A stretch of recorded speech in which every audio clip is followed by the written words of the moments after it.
সকলকে আমার নমস্কার। অন্নপূর্ণা যোজনার অনলাইন অফলাইন দুটোতেই অনেকদিন আগেই বলা ছিল আজকে 14 তারিখ, এখনো অনলাইন আবেদন হচ্ছে, কিন্তু প্রচুর লোক কিন্তু এই 10, 12, 13 তারিখের মধ্যেই প্রচুর লোক আবেদন করে ফেলেছে। যখন সবাই দেখেছে যে প্রথমেই 3,000 টাকা সবার ঢুকে গেছে 3 তারিখে, তখন থেকে কিন্তু প্রচুর থেকে প্রচুর লোক আর দেরি না করে সবাই কিন্তু অনলাইন অফলাইন দুটোতেই কিন্তু আবেদন করে ফেলেছেন। তো আমি সবাইকে একটা রিকোয়েস্ট করেই বলতে চাই যে যাদের টাকা ঢুকেছে তারা তো খুব খুশি, ভালো, আর যারা টাকা ঢুকেনি ওদের কিন্তু মনের মধ্যে দুঃখের সাথে সাথে একটু রাগও আছে। আমি অনেক ভিডিও দেখছি, তার মধ্যে আবার কমেন্টগুলোও দেখছি, দেখে আমি বুঝতে পারছি ওনাদের কিন্তু রাগও আছে। কিন্তু আমি সবার জন্যই বলবো যে রাগ করেন না। যেহেতু আগে যে সরকার ছিল তখন যে আমরা লক্ষ্মী ভাণ্ডার পেতাম, অনেকেরই কথা হচ্ছে যে লক্ষ্মী ভাণ্ডারে ঝামেলা করতে হয়নি, এত মুশকিল হয়নি, কিন্তু আমাদের অন্নপূর্ণা যোজনা পেতে তো মুশকিল কেন? তো আপনাদেরকে এটা বুঝতে হবে যে আগে বহুত ছেলে মানুষ, বহুত ছেলেরা মেয়ে সেজে লক্ষ্মী ভাণ্ডার পেয়েছে। বহু দুর্নীতি দেখা গেছে, প্রচুর ফর্মে দুর্নীতি দেখা গেছে। 25 বছর না হতে বহু মেয়েরা টাকা পেয়েছে। আগে যারা লক্ষ্মী ভাণ্ডার পেয়েছিল তাদের মধ্যে কিন্তু প্রচুর লোক ধরা পড়েছে এরকম, যারা মিথ্যা ভুল ডকুমেন্টস, ডুপ্লিকেট আধার কার্ড, নানা রকম দুর্নীতি করে তারা কিন্তু লক্ষ্মী ভাণ্ডারের টাকাটা নিয়েছে। আর খালি লক্ষ্মী ভাণ্ডারের ক্ষেত্রে না, এমনকি বিধবা, বার্ধক্য ভাতা এসব ক্ষেত্রেও কিন্তু দেখা গেছে যে 60 বছর না হতে অনেকে বৃদ্ধ ভাতা, যেটা বলে 60 বছর হলে পাওয়া যায়, সেটা কিন্তু অনেকেই আছে যে 60 বছর না হতেই বৃদ্ধ ভাতা পেয়ে গেছে। তো সেই জন্যই কিন্তু আজ এত লোকেদের কষ্ট কাঠিন্য। এই কারণে আমাদের সরকার কিন্তু এত ভেরিফিকেশন, এত যাচাই করছেন। আমাদের সরকার টাকা সবাইকেই দিতে চান,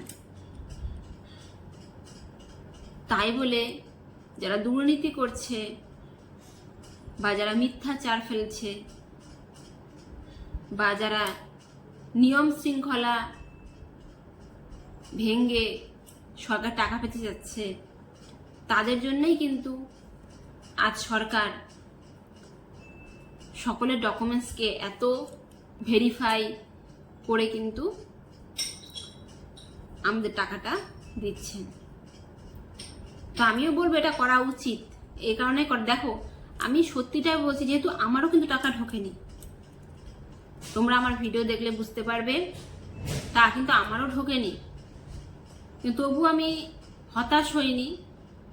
যদি আমার মধ্যে সততা থাকে, সত্যিটা থাকে, তো টাকা একদিন ঢুকবেই। তো সরকারের কাজ করুক, সরকারের সম্পর্কে কোনো বিভ্রান্তি বা কোনো ভুল ধারণা রাখবেন না। যেহেতু লক্ষ লক্ষ মানুষ, সেহেতু সরকারের তো একটু ভেরিফিকেশন করতে সময় দিতেই হবে, সময় লাগবে।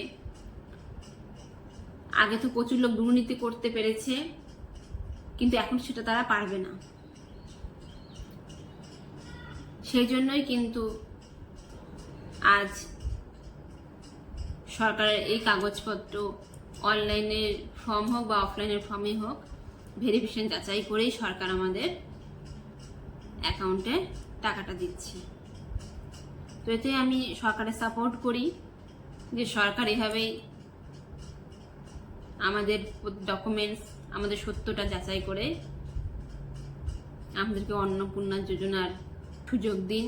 আমাদের যে অন্নপূর্ণা যোজনার সুবিধা সেটা সবাইকে দিন, প্রতিটি মহিলাকেই দেওয়া উচিত, আর সরকার দিবেও।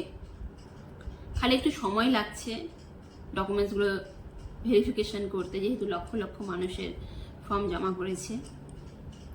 তো এই নিয়ে কেউ চিন্তা করবেন না, সবার টাকা ঢুকে যাবে। আর যেটা একটা খবর, যারা যারা অনলাইনে অন্নপূর্ণা যোজনার ফর্ম ফিল আপ করেছেন,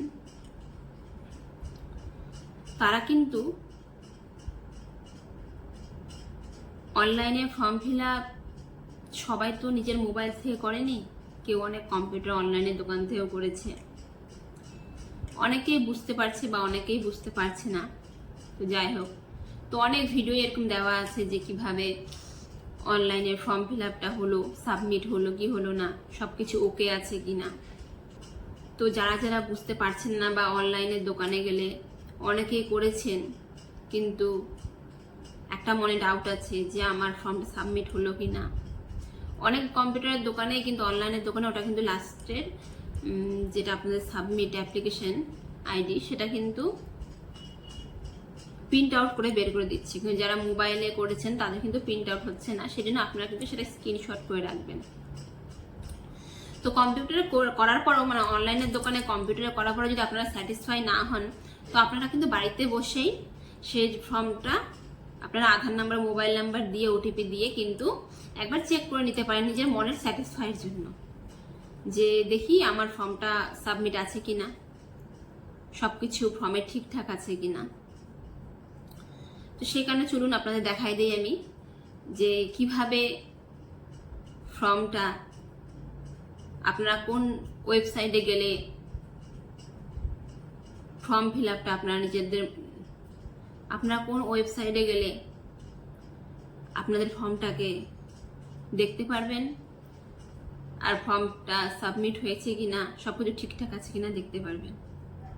তো চলুন একবার নিজেদের মোবাইলেই দেখে নিন। তো দেখেন, প্রথমে আমি চলে গেলাম গুগলে, যে গুগল অন করলাম, তারপর চলে গেলাম সার্চে। এখন আমরা কি সার্চ করব? প্রথমে সার্চ করব সোশ্যাল সিকিউরিটি gov.in, এটা লিখে সার্চ করব। এবার সার্চে যাওয়ার পর দেখেন আমার একটা পেজ খুলে গেল।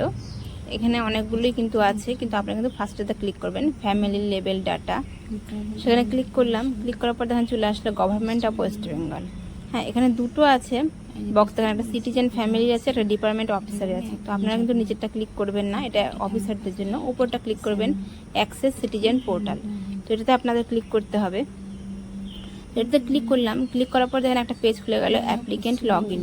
দেখতে পাচ্ছেন এখানে আছে কিন্তু পশ্চিমবঙ্গ সরকার অ্যাপ্লিকেন্ট লগ ইন লেখা আছে। এখানে দেখেন সিলেক্ট ইউর ডিস্ট্রিক্ট, আপনাদের প্রথমে ডিস্ট্রিক্ট নেম সিলেক্ট করতে হবে, মানে আপনারা যে ডিস্ট্রিক্টে থাকেন সেই ডিস্ট্রিক্ট নেম লেখার পর তারপরে চলে আসবো নিচে, সে কিন্তু মোবাইল নাম্বার দিতে হবে।